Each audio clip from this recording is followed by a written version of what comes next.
Isa na namang umaga na puno ng pag-asa mula sa salita ng Diyos. Halina at makibahagi sa ating umagang pagbubulay, pagpapalakas at pagpapatatag sa ating pananampalataya sa Panginoong Hesus. Mula sa Section 6 ng Southern Tagalog District Council of the Assemblies of God, tayong lahat ay magkaisa sa pagpapalagong espiritual.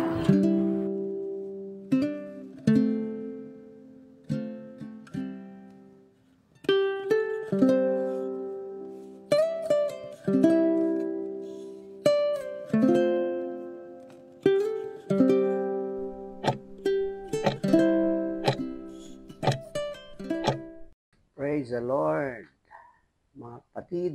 Salamat sa Diyos. At magandang umaga sa ating lahat. Isang panibagong araw na naman ang ipinagkaloob sa atin ng ating Panginoon. Isang patunay ng kanyang kabutihan at tapat na pag-ibig. Sa bawat pagising natin tuwing umaga, laging may dalawang bagay na dapat nating alalahanin. Una, tayo ay buhay pa dahil sa biyaya ng Diyos. Ikalawa, ang buhay na ito ay hindi natin. Ito ay kanyang pag-aari. Marami sa atin ay nagsisimula ng araw sa pagpaplano. Anong gagawin ko ngayon? Paano ko matatapos ang gawain ko? Ngunit madalas nating nakakaligtaan ang tanong na mas mahalaga. Paano ko mapaparangalan ang Diyos sa araw na ito? Sa ating talata ngayong umaga, pinaalalahanan tayo ni Apostol Pablo na binili tayo sa isang halaga. Hindi ordinaryong halaga, kundi dugo mismo ni Hesukristo. Sabi po doon sa talata na ating ngayong pagbubulayan ay sa 1 Corinthians chapter 6, verse 20, sapagkat binili niya kayo sa isang halaga, kaya't gamitin ninyo ang inyong katawan upang maparangalan ang Diyos. Ang tema nga po pala natin ay ginamit upang parangalan ang Diyos. Kaya bilang tugon ng hamon niya sa atin ay malinaw. Gamitin natin ang ating katawan upang maparangalan ang Diyos. Ngayong umaga, pag-nilay-nilayan natin kung paano natin magagamit ang ating buhay, lakas at katawan bilang buhay na patotoo ng ating pananampalataya. Isang buhay na tunay na nagbibigay ng karangalan sa Diyos. Una, sabi doon sa talata, kayo nga ay hindi sa inyong sarili, sapagkat kayo'y binili sa isang halaga. Tayo po ay pag-aari na ng Diyos. Nang si Kristo ay namatay sa cross, hindi lamang niya pinatawad ang ating kasalanan. Binili tayo mula sa pagkaalipin ng kasalanan. Ang kanyang dugo ang naging kabayaran ng ating kalayaan, kaya't hindi na tayo dapat mamuhay para sa ating sarili, kundi para sa Kanya na nagligtas sa atin. Sabi nga ng 2 Corinthians chapter 5, verse 15, at siya ay namatay para sa lahat, upang ang mga nabubuhay ay huwag nang mabuhay para sa sarili, kundi para sa Kanya na namatay at muling nabuhay para sa kanila. Kung tayo ay pag-aari ng Diyos, dapat makita ito sa ating mga gawain, sa ating mga salita, at maging sa ating mga desisyon. Amen. Napakadakila ng Diyos pagkat tayo ay binili sa pamamagitan ng kanyang dugo. Isa pa po ay ang ating pong katawan ay templo ng Espiritu Santo. Sabi po ng 1 Corinthians chapter 6 verse 19, hindi ba ninyo alam na ang inyong katawan ay templo ng Espiritu Santo na nasa inyo? Kapatid, ang templo ay lugar ng kabanalan, isang tahanan ng presensya ng Diyos. Kung ang ating katawan ay templo niya, dapat itong manatiling malinis, marangal, at banal. Hindi natin dapat gamitin ang ating katawan sa kasalanan, kundi sa mga bagay na nagbibigay kaluwalhatian sa Kanya. Sabi ng Romans chapter 12 verse 1, kaya nga, mga kapatid, ipinamamanhid ko sa inyo, alang-alang sa mga kahabagan ng Diyos na inyong inihandog ang inyong katawan bilang isang handog na buhay, banal at kalugod-lugod sa Diyos. Ito ang inyong makatuwirang pagsamba.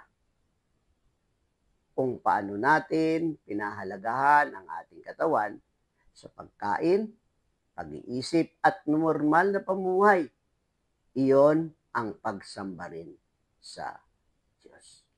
Ang pagpapahalaga sa templo ng Diyos, ating katawan. Ikatlo po ay gamitin ang ating buhay bilang pagsamba. Hindi lamang sa simbahan o tuwing linggo tayo dapat sumamba. Ang buhay na matuwid at pusong tapat ay patuloy na pagsamba sa Diyos araw-araw. Sabi ng Colossians chapter 3 verse 23, kahit anong inyong gawin, gawin ninyo ng buong puso na parang sa Panginoon at hindi sa tao. Ang paglilingkod, pagtulong sa kapwa at paggalang sa magulang ay mga paraan upang maparangalan ang Diyos sa atin sa pang-araw-araw na buhay. Isang araw, may batang lalaki na gumawa ng maliit na bangkang kahoy. Pininturahan niya ito at masayang pinalutang sa ilog. Ngunit tinangay ito ng malakas na agos at nawala.